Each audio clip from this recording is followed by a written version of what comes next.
The suggestion was that we talk about the question of happiness. First of all, the first question that perhaps we can ask is whether happiness is an obligation from a Jewish point of view. Is there a mitzvah to be happy? Is there a mitzvah to be happy? Is it a goal that we set, a directive that something we're enjoined to do to strive to be happy? And you find if you look in any formulation, any formal statement of the mitzvahs, there's no formal mitzvah to be happy. That means that if you take any of the listing of the 613 mitzvahs, according to whoever counts the mitzvahs, you won't find any thou shalt be happy. Right? We don't have a formalized statement of a mitzvah as such. And yet, paradoxically, there are statements that we have that are based in or derived from sukkim, from verses, that would seem to indicate that there is some obligation. For example, we have Ivdu es Hashem b'simcha, which means serve God, serve Hashem with happiness. Some have interpreted that to mean that you serve through the joy. That means there's a work on happiness that is essential, and that is a service. What does that mean, first of all? And secondly, what obligation is it that's not a mitzvah? That requires clarification. Why is it not formalized or located in a mitzvah formally if it is, in fact, something that we're supposed to do? If you look at the scriptural sources, there's some very difficult issues. One of them is, for example, when the Torah goes through the curses that the Jewish people will experience, the horrific Holocaust-type curses that the Jewish people will experience as we traverse history. So after the Torah gets through describing 98, 99 or 100 of the most indescribable brutalities that we'll go through, the Torah gives what purports to be a reason. And it says, Tachas es asher loi ovadat es Hashem Elokecha b'simcha. You will go through these experiences in history because these things have befallen you because you did not serve Hashem with joy. Now that begs any understanding. That's the problem. The problem is that we weren't happy. That was the problem. What is that notion of happiness doing there? What does it mean that there's somehow a projection or prediction of these difficulties that we'll experience and it's linked to the problem of happiness? What exactly does that mean? Furthermore, if there is an obligation to be happy, then the question is, how is it possible? How is it possible?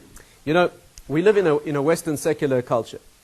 If you examine the culture around us, the literature of the culture, and certainly popular media, I think you'll find, I wouldn't be stubborn about this, but I think you could make a very good case for the notion that they set up happiness as a goal. If you look in the popular culture, you'll see that they define happiness as an endpoint that one works towards. Striving for happiness, striving for the means to be happy. But it's not ours. It's not our goal. So we need to define carefully for ourselves what exactly is this? Where does it fit exactly? We know about simcha. We have very deep teachings about simcha. What is its place exactly? Furthermore, if it is an obligation, which we'll have to define carefully, how do you achieve happiness in a difficult world? I mean, the world is a very sad place. The world is a very sad place. One famous Torah source for this, I mean, that speaks it out in very stark terms, is the Baal HaLeshem. He points out that there's not been one good day in human history. Not one good day in human history. The first day was destroyed. The first day of human existence was destroyed soon after it began. And since then, things have been very, very, very dire. Right? The world is not in good shape, in case you hadn't noticed. The time of relative perfection was during the reign of Shlomo HaMelech, King Solomon, when the Beis HaMikdash was built. But even then the Gemara says that on the night of dedication of the Beis HaMikdash, on that night a tragedy occurred in root form. Shlomo married the daughter of Paroi, and the celebration of the dedication of the Beis HaMikdash was marred by that. And the Gemara says at that time, Yarad Gavriel HaMalach, Gavriel came down, V'natz Kane B'yam, he put a stake into the Mediterranean, and around that stake accreted the country of Greece and later Rome, from which emanated the destruction of the very Beis HaMikdash that was now being built. I mean, that was close to perfection, but even that was marred by a deep tragedy. There hasn't been really good Jewish history has been a tale of intense suffering. So if it's an obligation to be happy, the question is, how do you achieve that in a sad world? That means, how insensitive, let's put it brutally, how insensitive do you have to be to have a good time? I mean, how insensitive do you have to be? Is anyone in this room who's not aware of somebody close to them, either in your own family or somebody close to you who's not going through some indescribable suffering, whether it's medical or financial or marital or psychological? How many people like that do you have to know before it affects your ability to have a good time? How do people achieve happiness? They go out, they have a good time, right? They talk with friends and eat a meal together, and they enjoy themselves. How do you sit there enjoying yourself while you're aware of tragedy that's going on around you? So what you'll tell me either, well, you'll forget. You'll forget, which is what the secular culture basically does. It achieves one or other form of drunkenness. In order to achieve happiness, they achieve a state of forgetfulness, either chemical, literally drunkenness, or some mental state in which they're not related to the suffering. So you tell me, well, to have a good time, you'll put out of your mind the suffering of people around you. That's tremendously insensitive. Is that what Judaism requires, that kind of insensitivity? Or if you'll tell me that, no, you'll go and have a good time while yet bearing in mind the sensitivity of the suffering of the people who suffer, you have to be even more insensitive. So what exactly is it? What is this? What is the pathway here? Torah is not a process of insensitivity. Torah is a process of superconsciousness. We're always conscious, acutely conscious of what's going on around us. We don't lose that. So it would seem that if there's an obligation to be happy, it has to be done within the suffering. Well, what does that mean? And furthermore, what about your own suffering? Let alone people suffering around you. What about when you're going through your own problems, your own tragedies? You have a folk saying even, attributed to some streams of Jewish thought. It's a mitzvah gedola liyos besimcha tamid. People sing that. It's a great mitzvah to be happy always. What does that statement mean if you analyze it, if it can be analyzed in depth? First of all, what sort of mitzvah is it, if it's not a formal mitzvah? And what do you mean to be happy always? The Torah sources that talk about simcha, ivdas Hashem b'simcha, they don't make distinctions about certain times and not other times. It would appear that if it's an obligation to be happy, you have to do that always. How is it possible to be b'simcha always? What does that mean? You know, perhaps one of the sharpest expressions of this is a letter of the Chazon Ish. The Chazon Ish, in one of his letters, you look in the collected igros, the collected writings in Samach Beis or Samach Gimel, somewhere around there, he writes, somebody must have written to him with a question about his own difficulties or sufferings. I'm not sure what the question was. But in the course of his answer, and what's printed there, you'll find just one line. The Chazon Ish answers in a way that begs all understanding. That's literally incredible. The Chazon Ish says, Lemisha makir es oir ha'ore shel ha'emes. Very hard to translate, but for somebody who knows the light of truth, perhaps in English you'd say, for someone who knows what's going on here, what life's all about, ein etzev ba'olam. That's what he says. Ein etzev, that means there's no sadness in the world. How can a man say that? How can a man say that? The Chazon Ish lived through his own personal tragedies.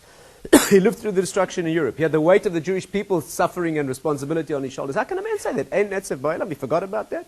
What about sitting on the floor and weeping when somebody is nifta lo yaleinu, somebody leaves? That for sure is a mitzvah. The crying may not be a mitzvah. But you tear your clothes, you sit on the floor. What do you mean? B'simcha tamid. What does that mean? Ein etzev ba'olam? This needs thought. Needs a lot of thought. Let's try to work out a process of understanding this issue from a more mature perspective, from a Torah perspective, and see if we can learn something new together. But this will require staying together. It's a difficult subject. There are many layers to it, many principles that we need to bring in. So let's try and concentrate together and see if together we can work it out.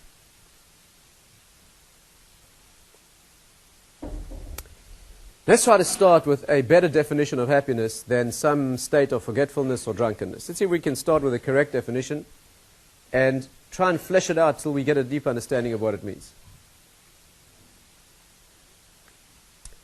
Simcha is this is the correct definition. Right? Simcha is the experience of the soul to doing what it should be doing. That's the definition. Try and illustrate it and fill it out. The experience of the neshama, what you feel inwardly when you're doing what you should be doing, is an expansion of consciousness that we call simcha. And it's got nothing to do with the expression on the face. On the contrary, I'll try to show you that when an expression on the face is one of difficulty, even one of pain, are some of the most intense moments of simcha. And I'd like to try to show you that it's because of the work that's being done and the load that's being carried that the deeper simcha can be felt. Right? Let's try and understand. It's a fundamental message in this generation. And fundamental to teach youngsters this message, because they have such an immature concept of what happiness is. It's such a superficial, quick fix notion, there's almost no chance of being happy. You know, happiness is one of those things that when you deliberately try to do it, when you set out deliberately to have a good time, you're going to spend an evening being very happy. That's a recipe for, morbid depression. That's guaranteed. It's one of those things that when you pursue it, it runs away. The occasional moments of happiness are those that you're not expecting, if at all. Okay? Let's try to understand. Let's try and get this clear. When the neshama knows, when your inner being knows that you're moving along a road, that you have to be moving along to a correct destination, you feel a simcha. When the road is difficult, it doesn't affect the fact. On the contrary, because the road is difficult and you're moving along that road, there's a feeling of simcha. When you're not moving along that road, there's the opposite. In this discussion, we can understand also very deeply the root of depression. Right? The root of depression as well. Let's see if we can try and work that out too. That's the definition. When you're doing what has to be done, within that experience is a simcha. Let's try to illustrate this. You know, the deep sources say that when you learn something spiritually true, you should, the way they put it is, emes eid la'atzmoi. You should not have the sensation that you're learning something. You should have the sensation that you're recognizing something. That actually you knew that all along. That should be demonstrated within your own consciousness. Let's see if we can do that here. Let me try to convince you that when you're doing what you should be doing, with a sense of purpose and a sense of development, that there's an expansion of consciousness called simcha. Imagine you have to build something. Imagine you have to build something very important, but it's very hard work. Right? You have to build something out of heavy logs and rocks. You have to carry them in the hot sun. You have a limited time. But if you get it built in the time limit, a very, very significant thing that it will be. So what happens? You start working and you start slaving and laboring to build this thing. What experience do you have after you've been working for hours when you suddenly note that it's taking shape and you note that if you continue at this rate, you'll make it in time? There's no question that what wells up within you is a deep sense of expanded consciousness of something. There's a tremendous thrill that you feel at that moment when you see that what you're working for is taking shape. No one watching your face would know that, because the face is tear-stained and streaked with tears, and all you see is bleeding hands and work that looks like exhaustion. But there's no question that there's an expansion of simcha when the thing is taking shape. Now, being that I don't see any convinced faces, let me try another example. Perhaps this will work better. This will work for the men, probably. The women, it's hard to imagine they can relate to this, but let's try anyway. Imagine you come from Mars. Mars, you're a Martian. And you want to study what the human species is all about. So you hire this earthling to take you on a guided tour of humanity. And the first place this fellow takes you is gymnasium. You know, one of those places where young men spend 6 hours a day trying to approximate the good looks of a gorilla. Yeah? So, it's not a Jewish activity. That's not. You put your eye to the keyhole and you look in and you see this young fellow working on a machine. Right? You see he's pushing, lifting those weights and stretching those springs, and he looks like he's about to collapse. His body's racked with tremors of exertion. The sweat is pouring off him. He looks close to collapse. You would immediately conclude that just out of the range of your vision is another earthling with a submachine gun forcing him to go through this bizarre form of torture, wouldn't you? Wouldn't that be the logical conclusion? But if you step into the room, you'll find there's no one forcing him. He's paying for this. He's paying for it. And not only is he paying for it, he's loving every moment. And you know what he's loving? The pain itself. That's what he's loving. What he's enjoying is the effort and the pain that he's experiencing. Can you feel this? The reason is because he knows that it's the pain that is constructing what he wants. That pain can be so pleasurable, people get addicted to it. It's a remarkable thing. It's a remarkable thing. The quick fixes of happiness that are achieved by drunkenness or by forgetfulness, those are very unsatisfying. They leave you thirsty for more. Those that are most potent in life are over the quickest. And in the moment of its experience, you feel it's dead. But these are not over quickly. These are experiences when in the effort of building, you feel the construction. There's a very deep happiness. The face does not reflect it. On the contrary, when the face is in an expression of pain, right, some of these deepest moments are felt. Why is this? Let's try and analyze this deeply. You're going on a journey, right? And the journey is to a longed-for destination. And the journey is very difficult. But the journey is pleasurable. The journey is a thrill in itself. Why? Because it's building and constructing and bringing you closer to what you want. Let's try to analyze this deeply.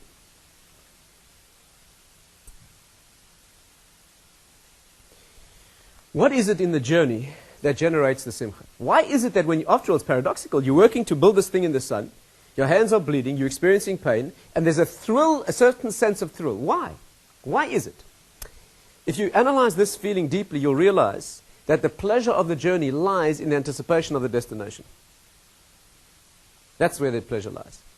It's the knowledge that this journey, for all its difficulty, is bringing you to that longed-for destination. Yes, that's where the simcha, that's where the ecstasy of this experience lies. Some things are difficult to talk about here. You have to use your own imagination to apply this to all aspects of life. But it's when the journey is bringing you to a destination that is ecstatically longed for, the pleasure in the journey derives not from the work of the journey, but from the knowledge that the work is building the destination. Can we prove this? Let's try. Imagine you're building this thing in the sun, right? Your hands are bleeding, you're racked with pain, but it's taking shape. Suddenly you become informed that one moment before it's completed, it will be destroyed. What happens to the sensation of pleasure that you had in the construction? It becomes torture. The sensation of pleasure in the work is not located in the work. It's located in the knowledge that are you with me? You're moving along this train, right? You're traveling on this destination. It's hot and difficult and arduous and long, but you're longing for the destination, and every moment brings you closer, and you're in a sense of ecstasy. You suddenly become informed you're on the wrong train. What happens to the sense of, understand what's happening? The pleasure of the journey is not located in the pain. It's located in the knowledge that the difficulty is building the result. Let's go a little further. Amazing things here, amazing things. When you get to the destination, where is the pleasure located in the destination? When you get there, you finally experience this thing that you worked very hard for. You labored for a week or a month or a year or years. You undertook a journey, you undertook a construction, and finally you get to the result. You worked on something creative, right? You worked on an aesthetic creation, or you labored in Torah work, let's say, and you built something. You know what the pleasure is of the moment of destination? It's the journey that it took to get you here. It's the amount of work that you went through, that you suffered for, to get you to this end point. But that's a remarkable thing. You hear the paradox? What is the pleasure in the journey? Stay with me carefully. Let's try and delve into this deeply. Where is the pleasure felt in the journey? It's the anticipation of the destination, of what will be built that you're longing for. What do you enjoy when you've built it? Looking back and relishing how hard you worked to build this thing. That's a remarkable cycle. Right? The Gemara says you'd rather have one you did yourself than 9 you were given for free. Because the sense of enjoyment in the thing is the knowledge that you did this. Right? When somebody puts half an hour into building something beautiful, and they agonize and labor and they try and they're frustrated and finally they get it. The pleasure is not just the aesthetic of the thing that's built. The pleasure in depth is the knowledge that I produced this. And the more difficult it was, the more intense the pleasure. Right?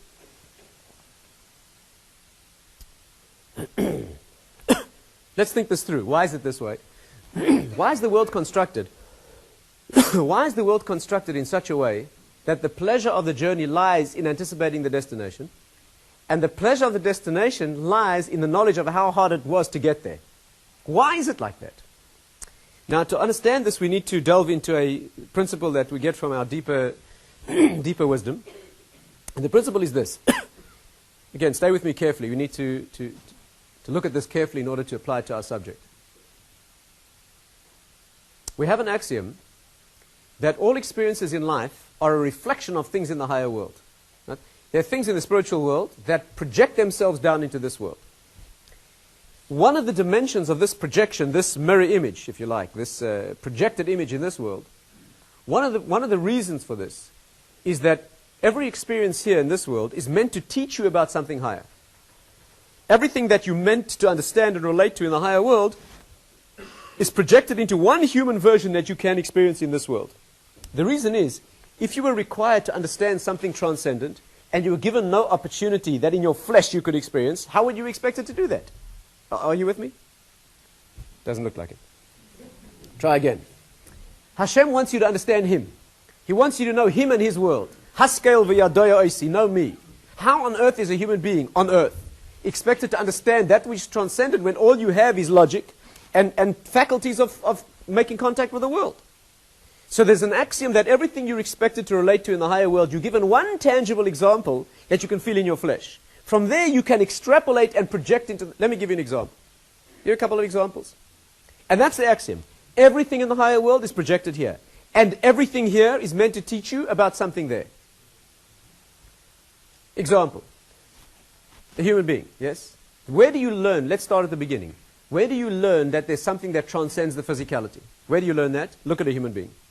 Look at a human body and you'll notice that your faculties can see only the physical. You can apprehend only physicality. You have no faculty, you have no organ that can feel the soul. But when you study a person well and you watch every flicker of movement and every nuance of expression, you become aware that there's something inside. Our sources say women do this naturally and men struggle desperately in this area. But be that as it may, I personally think it's a misprint. But anyway, be that as it may. You look at the physicality and it speaks to you of something inward, right? And you become aware, when you know someone very well, you spend many years with a person, what you get to know is them, the neshama, even though you never see it. No matter how intimately you know someone, you never see them. You only see the tip of their nose. You only see the skin. But it's good enough. Because if you watch every ripple of movement and you watch every twinge of expression, you get to know the person inside. The body, you understand? That thing which exists inside that we call the soul, that thing which is there one moment before death and not there one moment after death, which is everything, is more real. The Ramchal says that the transcendent level is more real than its physical projection. And what you want is the more real level. You don't want the physical projection. That is temporary, temporal, given to disintegration. It's only a medium. But it's the only medium you have. And therefore, you study the physicality and it teaches you that there's something inside. The message is, look at the world that way. Look at the world that way. The Gaon says that the world is produced michaitam lenechtam. That means the world is the stamped out image of a higher reality. You know, a stamp which is embossed, when it imprints itself in a soft material, you take it away, you see the imprint. If you study this thing carefully, no matter how long you study the image, you'll never see the original, but you're seeing an exact copy. The Gaon says when you study the world like that, no matter how long you ponder the world, you'll never see spirituality, but you're seeing an exact copy. And therefore, it's good enough, because one day when you get there, you'll recognize it. You know, the best image, perhaps, the Gaon's image of Michaitam Lanechtam, perhaps we could translate into modern terms. Imagine a movie being projected on a screen. Imagine you went to see a movie. Imagine there were a movie kosher enough to go and see. So you go and see this movie, and you have something on a film projected onto a screen. Right? Where is the reality? Where is the reality? Rabbi Miller spoke about this. Where is the reality? Well, what you see on the screen is all you can see, but it's very unreal. In fact, if you're a seeker for the truth, while they're all watching what's on the screen, you go up in the projection room, you'll find a piece of celluloid film. It's also an illusion. You'll have to go to a far distant time and place to find the people and places they photographed to get to this projection.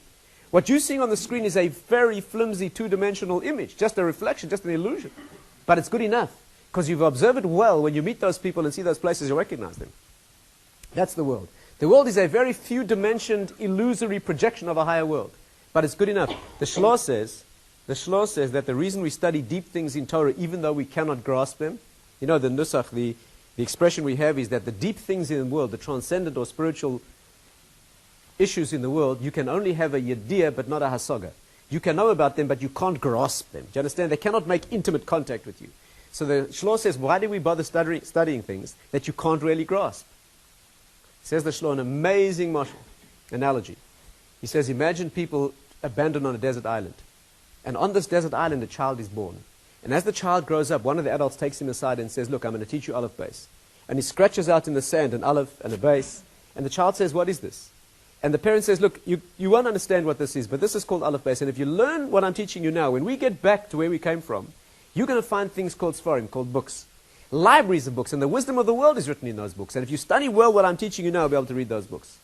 The Shloh says the best you can do in Torah in this world is learning be'emunah, an aleph and a base. You get some vague idea of what it means. But when you get back where you came from, you'll be able to read. So everything we have here, right, is that avenue or that window of ability to project into something high. And that's the principle. The principle is that everything we experience here is there to teach you something about a higher world. I mean, I can't avoid mentioning... let me share with you a couple of examples. I'd like to share with you one that made a very deep impact on me when I heard it from Rabbi Miller. That's all. I heard it from him in Israel. A remarkable example which says it all. But let me share with you, let's just develop the idea a bit more carefully.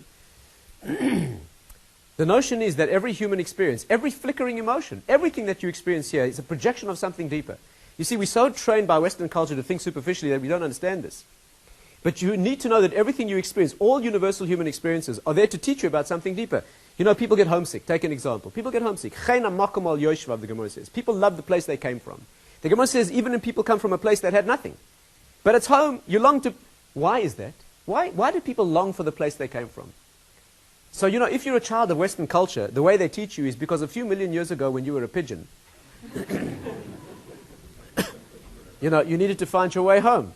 So now you have some... That's how they think. But that's not Torah thinking. That's not Torah thinking. The Torah idea is the reason that you long for home is because in the world of your superficial emotions, you long for the place you come from. But in the deeper world, what's happening is your neshama is longing for the place that she comes from. The neshama comes from a place of infinite ecstasy. And the neshama is longing for that existence. And it's exiled into the temporary, finite nature of a world. And so in depth, it's longing for its point of origin. And it's translated into the human experience. Right? People like to buy things. People like to think about buying things. People like to go and look at the things in the shops that they'd buy if they could, even though they can't. It's not relevant to women, the question. This is just general. Why is that? Because the neshama longs to move through the world and acquire the real acquisition of Torah and mitzvahs. But it's translated into the superficial world of, are you with me? Everything in this world is there to teach you about something higher. Everything in the higher world projects itself down here. Choose one more example, perhaps. Take a difficult example. There's an example, there's a thing called dveikus. Dveikus. Dveikus means that there's some experience that the human being should strive for where you bond with Hashem. You bond with Hashem. Some paradoxical way of becoming one with Hashem in such a way that despite the fact that you become one with Him, you are still separate enough to experience that oneness. Can you hear that paradox? How on earth are you supposed to do that? Hashem says, get married. Get married. Not marriage is supposed to be. This is a lost art, so you can forget about achieving it. But the notion here is, at least this is what my wife tells me, is the notion is that male and female are supposed to bond into each other. You know how Jewish marriage is supposed to be? Two people giving themselves to each other so utterly and so unconditionally and so fearlessly that they bond into one thing. Such that the two become parts of something larger. But it has to be done unconditionally. It has to be a total giving away so that there's nothing left. This is why men find it difficult. Because the ego resists this. Right? But there has to be such a giving that there's nothing left. The paradox is that when these two people melt into each other and form one thing that is greater than the two of them, the paradox is that instead of finding that you've lost yourself, you find that a very sharp definition of who you are is acquired. What do you do with this newfound sense of identity? You put it right back in. And that relationship is supposed to be a nuclear reaction of this. Do you understand what's happening? How could you begin to relate to that if you didn't have... The principle is everything in the world is here to teach you about something higher. Let me share with you Rabbi Miller's example, because Miller developed this theme, and then he asked a fascinating question. He said, if every experience in life is there to teach you about something deeper, right? Everything in life is an illusion to teach you about a reality. What's a dream?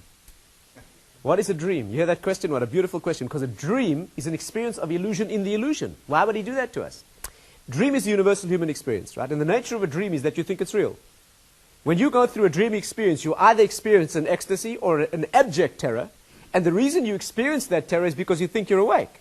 If you knew you were sleeping, you don't know that. You think you're awake. Why on earth would he put us into a world of illusion and then plunge us into an illusion in the illusion? And the answer is beautiful. Because the most important thing there is to learn about the world is that it's an illusion. And you have to be given an example. And therefore, if you come up to a friend and you say, you know what, this whole thing's illusory. This thing here looks solid, just an illusion. One day you're going to transition from this into another world, and then you'll know that that's real and this was not. You know what your friend would say to you? Do me a favor. Keep your stories to yourself. I'm a logical person, a sensible person. I attach myself to realities that I can read, that I can register. Hashem says, you know what, go to sleep. And what happens? In this experience of sleep, you go through an experience which is so real, you're in abject terror. And then you wake up and you sit up in bed shaking and sweating and you say, Baruch Hashem, that was only a dream. Right? And now, Baruch Hashem, I'm awake. Right? Are you sure? Are you sure? How do you know? Right? How do you know you're awake now? I mean, those of you who are. How do you know?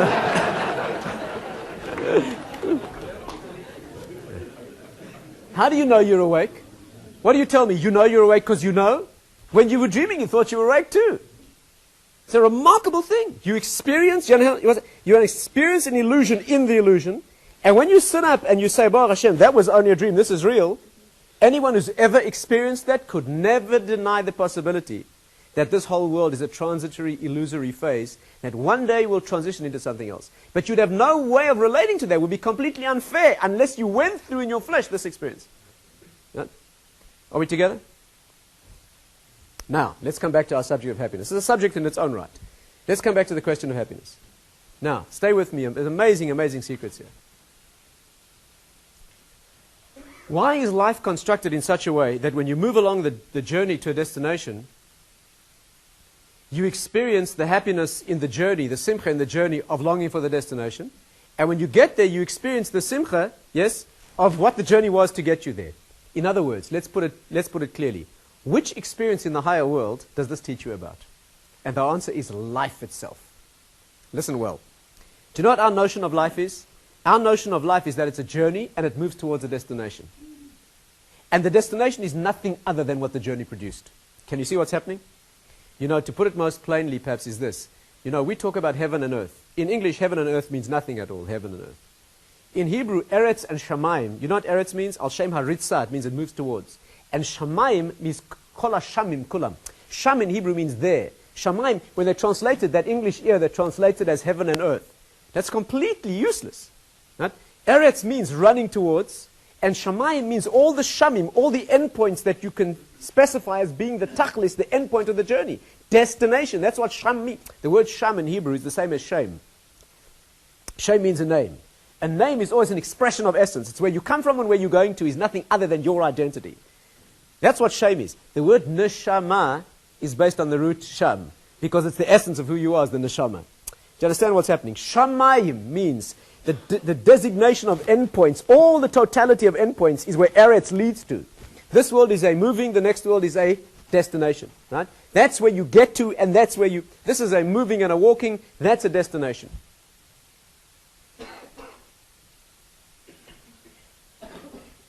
Rosh Shapiro said a beautiful thing about this. Beautiful, amazing thing. You know that, where you learn Torah is called a yeshiva. Yeshiva means sitting down. That's a very inappropriate name, seemingly very inappropriate. First of all, yeshiva has got nothing to do with learning Torah. They used to learn standing in the old days. What's the difference if you stand or sit? We always name things accurately, right? In Torah, we know Jewish people have a penchant for naming things exactly. Why on earth call a place of Torah learning yeshiva? What could be more peripheral?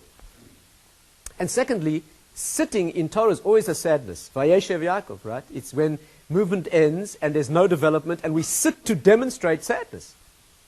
So why do we call a yeshiva a place? And the answer is because life is a journey. The sitting is in the destination. There's only one place in this world that you can sit, where there's a sensation of endpoint. Do you understand what's happening? In learning Torah as a sensation, that means there's a tachlis in itself here. That's called learning Lishma. Learning Lishma, do you understand what's happening? You're sitting on a vessel that's moving. Believe me, you work very hard in yeshiva. The idea is not to sit passively, it's to work hard. But relative to life, which is a pushing towards a destination, you are here enjoying the destination. It's a remarkable idea. Life is a journey. You know, you see this, give me an example. The Kabbalistic sources say that in the next world, tama etz ketama pri, that the tree and the fruit taste the same. In the next world, right? In this world, the tree is inedible, hard, woody, tasteless. The tree is succulent, the fruit, succulent and sweet, which has seeds in it. The secrets of eternity is where the sweetness is, remarkable things. But the tree is not edible. You have to wait a long time for the tree to grow to bring out the fruits. And the sources say that in the next world, the tree is the fruit. You can eat the fruit, you can eat the tree. What does this mean? What it means is this, that the journey, the eretz, the tree, the process of bringing out the result is the work and the difficulty. It doesn't have any sweetness in it. The result is the ecstasy and the sweetness. That's called the fruit. When you get to the next world, what you realize is that the tree is the fruit. Again, our notion of the next world, we think you get to the next world, you'll look back on your life and say, Baruch Hashem, that's over. Baruch Hashem, now the fun begins. Oh no, it's not like that. The experience of ecstasy in the next world is only what you generated back there. All the rest falls away. All that's left in the next world is a sensation of it's the construction of the neshama that's been done by life itself. That's why the Gemara says from one perspective you're entirely alone in the next world. Every tzaddik, every individual is alone, entirely alone. From one perspective you're part of what's called Knesset Yisrael. But from another perspective you're entirely alone, except husband and wife are permanently bonded into one forever. It's good news for some of us, problematic for others. But the point is that this idea of aloneness means that what's been generated here is a sensation of intrinsic existence that life has caused. There you understand for the first time that it's not that there was a tree that brought out fruit, but that the fruit is what the tree was. That's what it is. And therefore, this is our concept of life. Life is that process which is difficult. The idea of work is always that which is done against resistance. and it results in the result, which is the destination, which is the construction. Now, every time you spend, and you have an experience in life of working for a result, or traveling to a destination, can you see what you're experiencing? You're experiencing a microcosmic version of what life is. Unlike a dream, which teaches you that thing about life, unlike homesickness, or all the experiences that life has to offer, which teach you components of the spiritual world, the idea of moving towards a destination and enjoying it, and getting to the destination and enjoying the journey, teaches you about you feeling a small slice of what life is. Whether you spend half an hour working and achieve the result, whether you spend a week or a month or a year, what's happened is you've invested yourself, you've built, you've moved towards it, and you've got the result that is the result of the work. What you savor here is nothing other than the sensation of what life is in depth. And that's why its pleasure is so intense.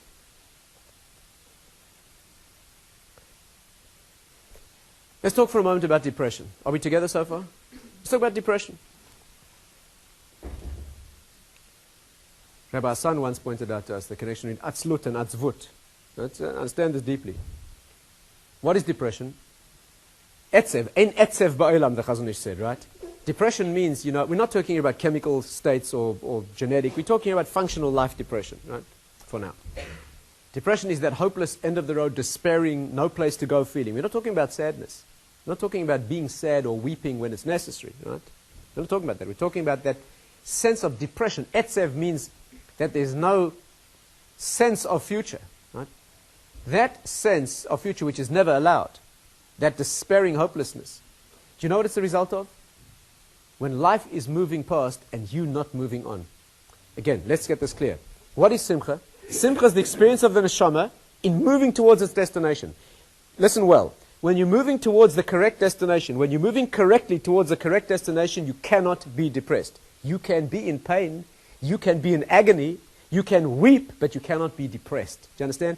The knowledge that you're moving towards where you have to be moving, right? The depth of that experience is simcha. When you're not moving towards where you should be moving, the experience of the neshama is depression. When the wheels are spinning, and the journey of life should be taking place, and another day has gone by, and another week, and another month, and another year, and another 10 years, and you are no further along that road than you were 10 years ago, the neshama feels depression.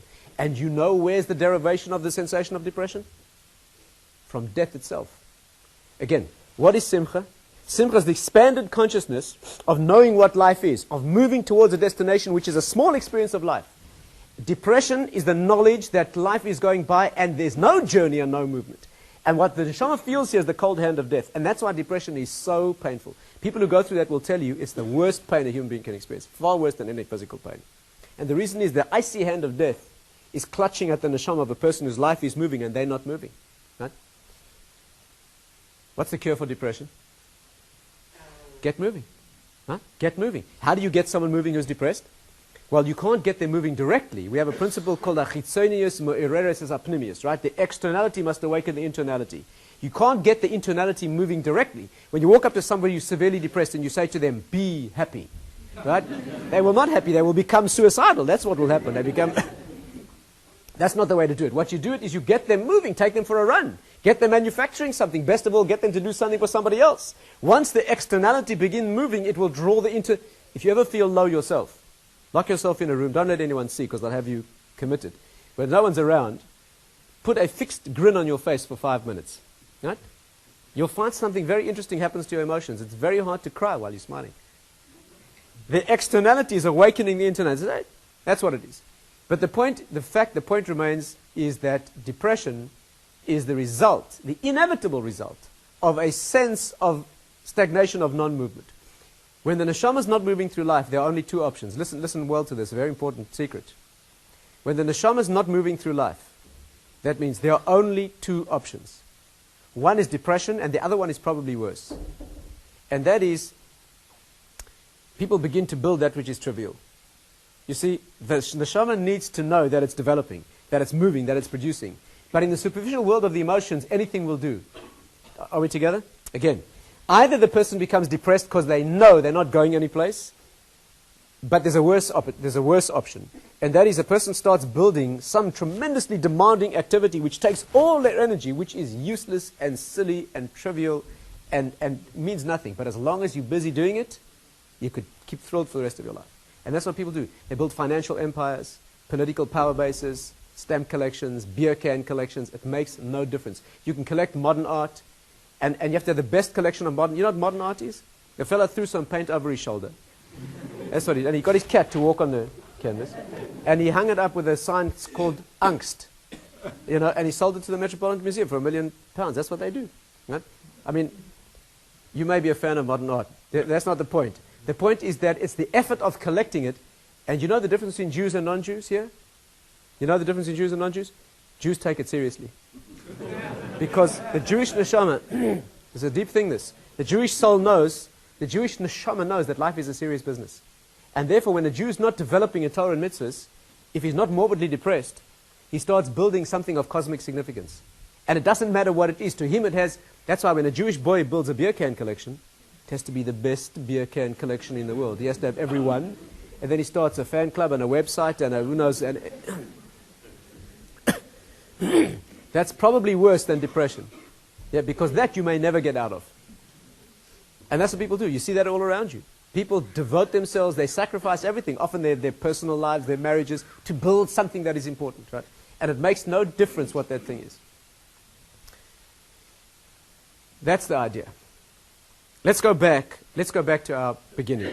You have a few more minutes? Let's go back to the beginning. What did we start with?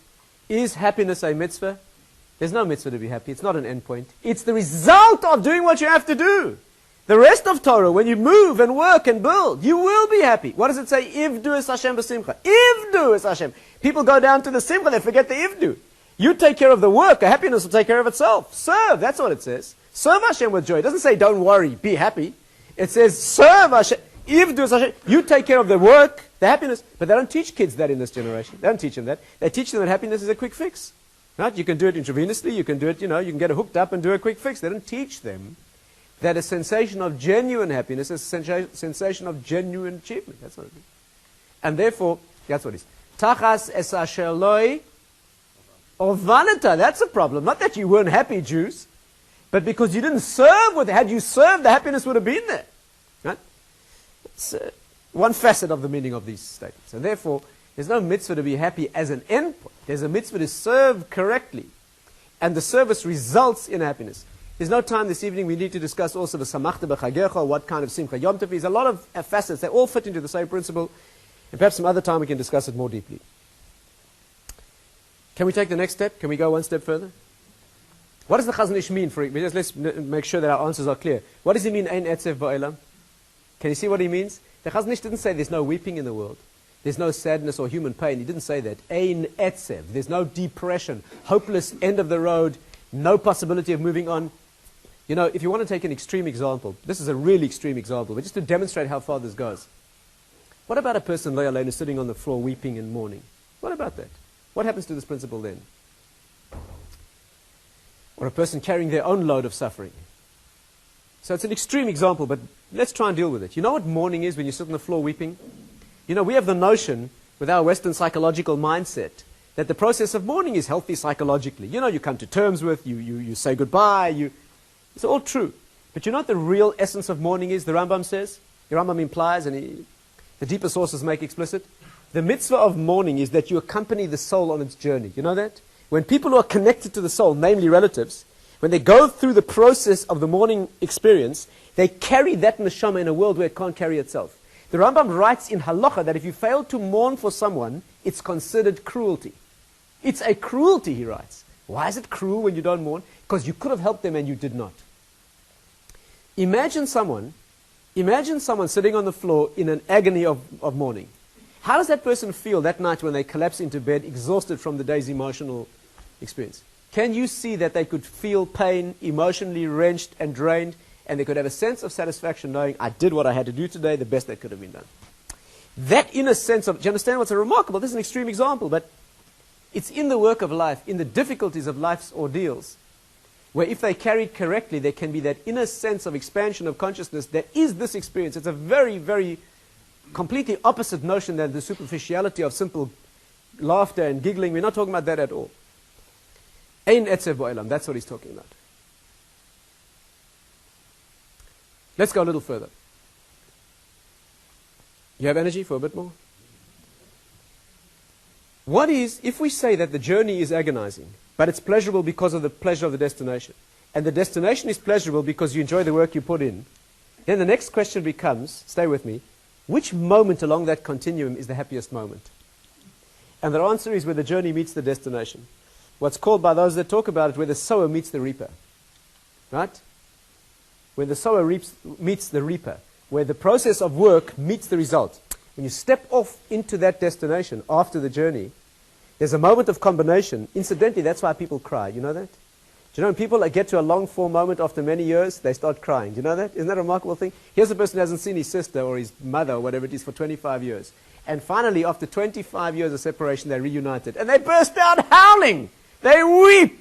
What are you crying for? The 25 years or those that should have been spent weeping? Now's the time for laughter. And that's when they weep. A remarkable thing. You know what the Gemara says? That when the Mashiach comes, the softa ha'aretz mishpachos mishpach. You know when Mashiach comes, people will sit down and weep in families. Weep in families. Rav Wasserman used to tell us, the reason is because, you know why when Mashiach comes and everything's fine, we start weeping? He said, because now when we go through Jewish history, Hashem gives us a heart of stone. And you need a heart of stone because you couldn't rebuild. The example he used to give us was the Ponovitch Arov. He lost 10 children and his whole family is wiped out.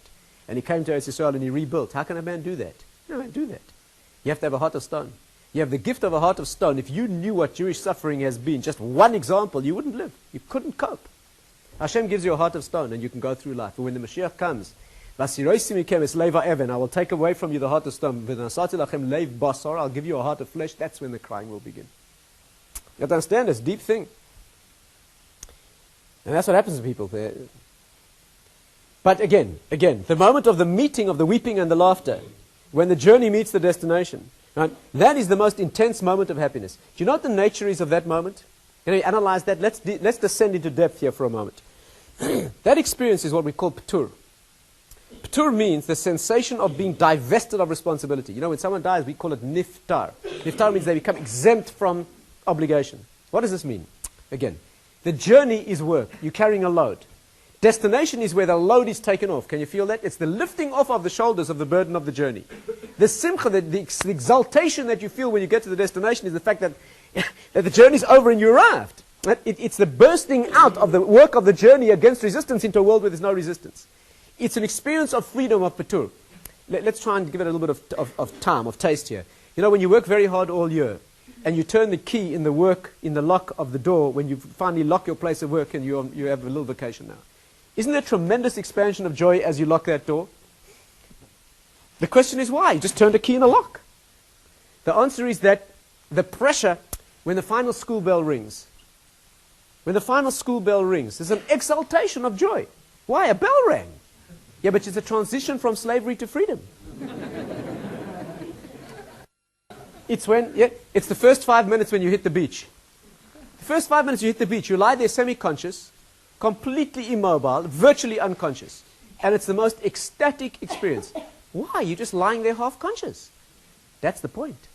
That's the point. Of course, if you're a male, 5 minutes later you start getting irritable.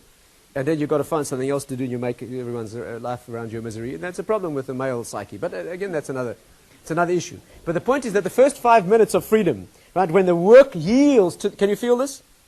When the work yields to result is an explosion of sensation of patur. The work has been lifted. You know, this experience, again, stay carefully with me, this can be experienced in life in a number of ways. In Torah, there are two ways. There are two expressions of this in Torah and mitzvahs. And in the secular notion, in universal human experience, we can also illustrate it. In Torah, there are two examples. In Torah, it's called learning Torah Lishma, where you enter a zone of endpoint. Again, when a person learns Torah, why do you learn Torah? Torah Lishma, that means you're not learning it for the purpose of getting any place else. You're not learning this in order to use it in any way. Lishma means it's the most delicious experience imaginable. Do you know why? Because you are living in a bubble of a world that is unto itself. Lishma means it is for itself. You're living in a little zone of the next world. And in mitzvahs, it's called Shabbos. You know what Shabbat is? Shabbat is the time when the pressure and movement of the week yields to the dimension of result. That's what it means on Shabbos. There's no construction. It's simply being, not becoming. Do you know the Gemara calls a Talmid Chacham, the Gemara calls Shabbat. The Gemara says the name of a Talmid Chacham is Shabbos. What a thing to say. The two are equal. A person who's built himself into what Torah is, that means he's self-sufficient, he has his own inner life, he is within himself. He lives his endpoint now. Somebody spiritually great. They live the final world now. You know, the Hasidim tell a story about Rav Mendel. Beautiful story. The Hasidim tell a story about Rav Mendel who lived in Tzfat. Rav Mendel of Tzfas. One day his wife came home and said to him, Rav Mendel, they say the Mashiach's arrived. Somebody in the town was blowing a shofar. So she came home and she said, Rav Mendel, they say the Mashiach's arrived. So he walked over to the window, he put his head out for a moment, and he said, no, nothing's changed. Sat down, carried on learning. The Hasidim say, why did he have to put his head out the window? And the answer is because by him in Shtup, where he was, there was no change. Where in his own inner aura, right, he was already living in that dimension where he had to put his head into the outside world to feel if there'd been a change. But in his own personal inner Torah and Shabbos are the two manifestations of living endpoint now. Right? And that's the greatest ecstasy. In the world of secular experience, this is what we call playing a game. Playing a game is an experience of doing a real game. And I'm not talking about a game that you do to achieve something. I'm talking about a pure game. You know what the nature is of a game? It's an activity that you do only for its own sake. That's what we call sha'ashua. Again, it's a very deep idea. A game is something, you know what the pleasure is of a game? You know, a real game is completely trivial. You know that? There's nothing achieved at all. And it's a very pleasurable experience. The question is why? Grown people. Talking about grown, intelligent people. They sit around a table. And for 3 hours they go round and round and round and backwards and round, up and down and forwards and backwards. Nothing is achieved. And it's a delicious experience. Do you know why? Because nothing is achieved. That means there's a bubble of time out of time. There's no responsibility. There's no bearing a load to another place. You're existing in the endpoint. Do you know the word sha'ashua? You know, the Gemara says that what does Hashem do with his time? He's mishta'asher im Torah. Or another place it says mishta'asher im Levioson. What does it mean that Hashem is mishta'asher? God himself. How do you say these words? He plays. Do you know what it means? Because the deep notion of play, of sha'ashua, is an activity that is meaningful and justified in itself. It's not, what can we say about Hashem and His Torah? There's no justification that builds it from any place else. He is what He is. His Torah is what, you understand? And therefore the only verb you could use, you know the word sha'ashua is a very unusual Hebrew root. It's constructed of sha and shah. There are not many words in Hebrew that are doubled roots. The word shah means to turn towards. Like vel minchas kain loy shah, to turn towards, shah. You know what sha'ashua means? Turning towards, the turning towards. The word says it. That's what it is. This, incidentally, is why people love to speak nonsense. Do you know, there's a tremendous pleasure in speaking nonsense. People get together and they can speak hour after. People go out for dinner and they sit for 3.5 hours talking complete nonsense. By the end of the conversation, they can't begin to remember how they got from there to here. They can't remember what they spoke about. And it's a delicious experience. Why would people spend hours of their life getting together to talk nonsense? Incidentally, men do this much worse than women. You know that? Much worse. If you listen to women speaking nonsense, you'll find a lot of useful information is being transmitted. When men speak nonsense, they speak complete nonsense. Men can get together and discuss sports statistics from 45 years before, right? Which have got no application to anything. And they can do it hour after hour after hour. And it's delicious. You know why? Because you're in a zone that is disconnected from any sense of movement. Right? That's a pure game. Let me illustrate this. It's getting late. I don't want to keep you.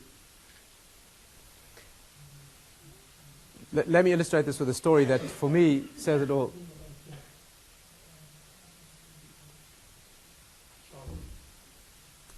A friend of mine who happens to live in the community in Johannesburg told me the following incident. He said one morning he was walking out to work. It's in the Torah community in Johannesburg.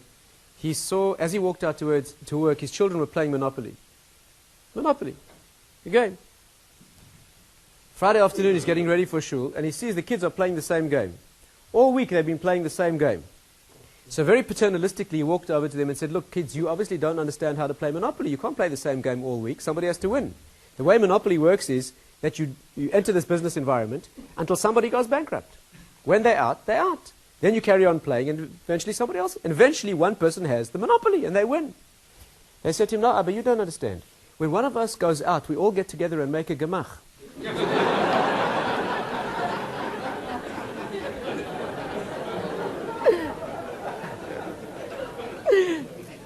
We all get together and we make a Jewish free loan fund. And we set him up in business and we carry on playing. What's the problem?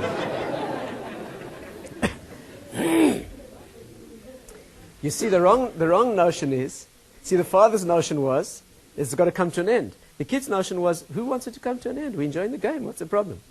If your kids play Monopoly that way, by the way, that's a Torah education. That's okay. That's kosher.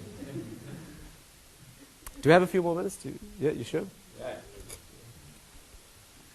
Let's look at one more. Can we look at one more dimension of the subject? A few more minutes?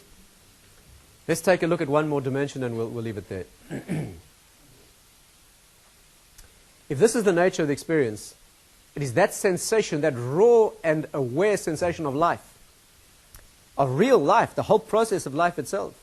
Right? As Rabbi Miller said, it's nothing other than feeling alive. You know, the Beis Yosef points out that we make blessings on the pleasure of food. You know, that's called Birkas HaNe'enin. When we make blessings on food, the blessing is on the pleasure, not the sustenance. The nature of the blessing is that it's on the taste. If you drink water, for example, you don't make a blessing if you're not thirsty. It's on the taste. And the language of the bracha is Baruch Chei HaYolamim, he who gives life to the world. Says the Beis Yosef, you see the connection. The blessing that goes on the sensation of pleasure in the food is the blessing of the life force itself. Do you see what's happening? Is that the sensation? This experience, this expansion of consciousness, is an expansion of awareness at, you know, when people go through an experience of real simcha, their world expands. There's an expansion. There's an expansion of consciousness.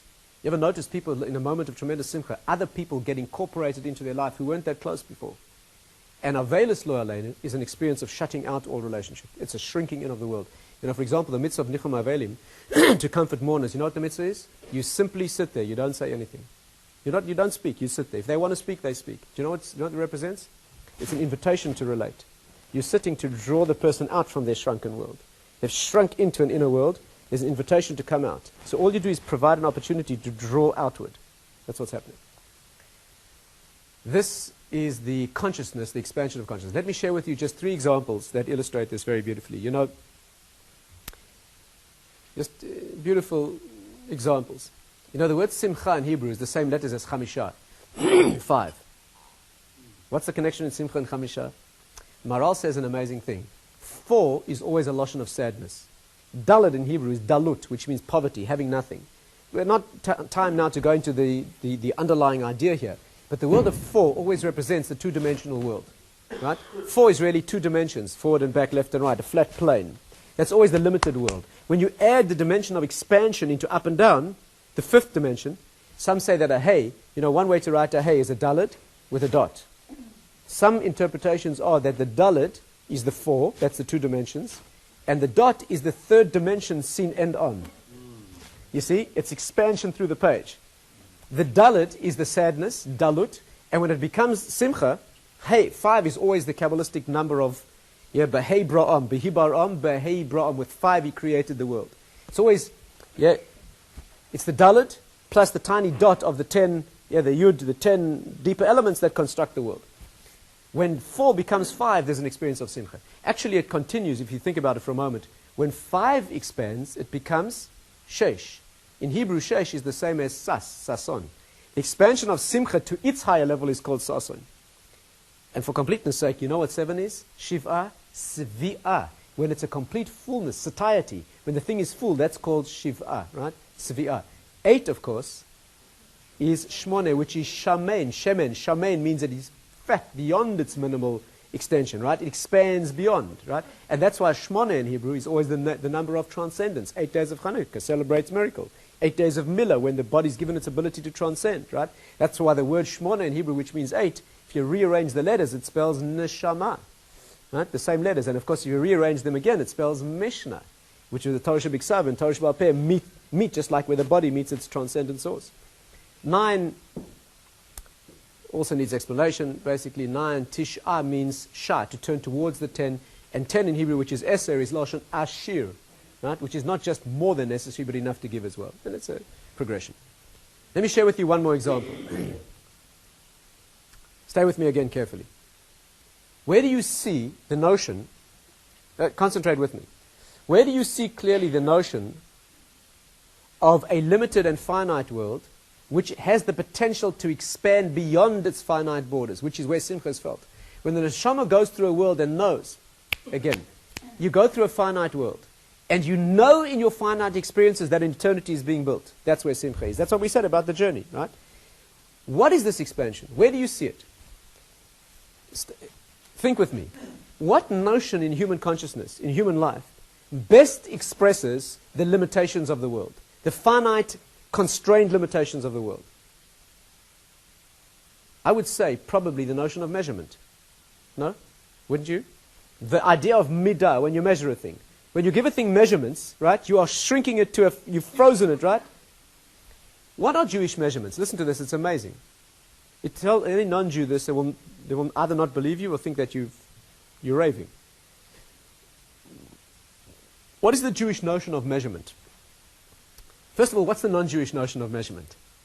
In the non-Jewish world, measurement has a standard. For example, you know the metric system takes its measure from a meter that they have in Paris. You know that?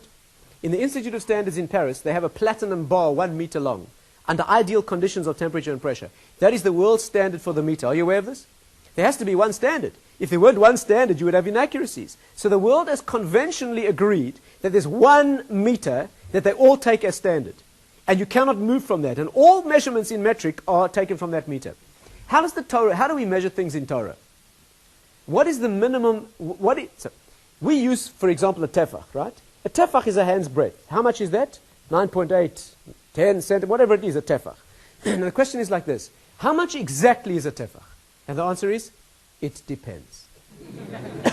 You know why? Because the Gemara says there are 2 kinds of tefach. There's a thing called a tefach atzuv, which is a sad tefach where the fingers are together. There's the one where the fingers are slightly spread, and that's called a tefach sameach, a tefach seichek, a smiling tefach. Who in his right mind would construct a system of measurements where the measurements are sad or happy? Next time you want to build something, you get the builder in, tell him you want it made out of happy feet. You know, there's a discussion in the Talmud about the measurements of the third Beis HaMikdash, whether the amas there are constrained ones or smiling or happy ones. What is going on? But you know what's going on here? You know what the Torah is telling you? That the very constraints of the world, the very definition of limitation in the world has the capacity to expand. That's what's going on here. That's the nature of our grasp of physicality. Let me share with you one final example, which is shaykh to this evening, and I'll stop with that. Do you know where you see this ability to expand most perfectly? In what we call wine. Do you know what wine is? Wine is that medium, that remarkable medium that generates expansion of consciousness. Nichnas yain, yatsa sod. The sod dimension, you know, the gematria of yain and sod, the secret world. Right? Wine is that amazing creation that when taken in, it has the ability to bring out an expansion of consciousness. And it's that paradoxical substance, when used too much, makes you purely physical, purely part of the scenery, or used correctly generates an expansion of consciousness. It's at that knife edge. Incidentally, that's why wine, you know that wine does not obey the laws of the physical world. You know that? You know that there's a set of laws of physicality that apply to all physical things. And the opposite laws apply to spirituality. One of the laws of spirituality is that time improves them. Wisdom, for example, with time worked on correctly improves. The laws of physicality are time always degrades. Nothing gets better with time in the world. All physical objects wear down eventually with time. Physical objects, the body, everything grinds down with time, except wine. Wine is your chink of access. That means your faint sliver of vision that you can have into the spiritual world. It's that physical substance which obeys the laws of the spiritual world. Remarkable thing. And therefore wine has the ability to cause transcendence. And that's why in Jewish life, we take wine at all moments of physicality transcending to spirituality. Here's a marriage, right? 2 people are physically about to get married and build that which is spiritual. When that transcendence occurs, we take a cup of wine. Bris, the circumcision. The body's being given the ability to transcend into condition, we take a cup of wine. Friday night, when Shabbos comes in, the mundane dimension of the week is now transcending into the higher level of Shabbos, we take a cup of wine. We are always taking wine. Why? You see, we're so used to it as Jews, we don't think twice about it. Yes, in the non-Jewish world, incidentally, alcohol is a big problem. A big problem. You know that medically, you know, it's a remarkable problem. The non-Jewish world has a tendency either to abstain entirely or to overindulge. Either complete indulgence or they react by complete abstinence. Muslims are not allowed to own alcohol. You know that? Never mind drink. Own. I know because before Pesach, when the first year I got to Israel, I had some very expensive whiskey. I didn't want to pour it out. So I went down to the Arab village near where I stayed. I tried to sell them the whiskey. And I offered to come and buy it back after Pesach. They told me they couldn't buy the whiskey, not allowed to own it. I had to go to a Christian moshav where they tried to convert me, so I poured out the whiskey. But the point is that we use wine at all moments of transcendence into, right? That's what wine is. It's the gateway from the finite into the infinite. And that's why we take it at that moment. There's only one problem with this theory, and that is Havdalah. Havdalah? Havdalah is a problem, because Havdalah is when you go from the refined elevation of Shabbos down into the mundane of the week. It's a problem. It's a problem. If the principle is that wine is the avenue of access where we move from the physical up into the spiritual, we elevate ourselves, and wine is taken at that juncture. Why do we take wine at Motzei Shabbos when the Shabbos elevation descends into the... And the answer is there are no exceptions in the spiritual world. Do you know what that step down is? Do you know what the meaning of the step down is from Shabbos into Motzei Shabbos? Do you know what it is? You think you step down out of Shabbos so you can go down so you can go up next week, so you can go down so you can go up? Think that's what it is? Know what Shabbos is? Shabbos is an elevation where you go down and you engage the work of the week so you can be higher next Shabbos than you were this one. That's called the Yerida Tzorech Aliyah. You come down out of Shabbos to shoulder the responsibility. You better end up next week higher than this one. If your Shabbos is this week up and then down, the next week up again to the same point and down again, that's not living. The whole concept is you explore, you experience that elevated refinement of Shabbos to recharge and consolidate and build what you... And then you step down. You relish the work. You step back into that journey, so that you can carry both the previous week and its Shabbos to the next week, so it's higher. That's not a stepping down, that's an ultimate stepping up in this world. And that's why we take, perhaps the perfect time to take wine, is the transition from Shabbos to the week, where we step down in order to step higher.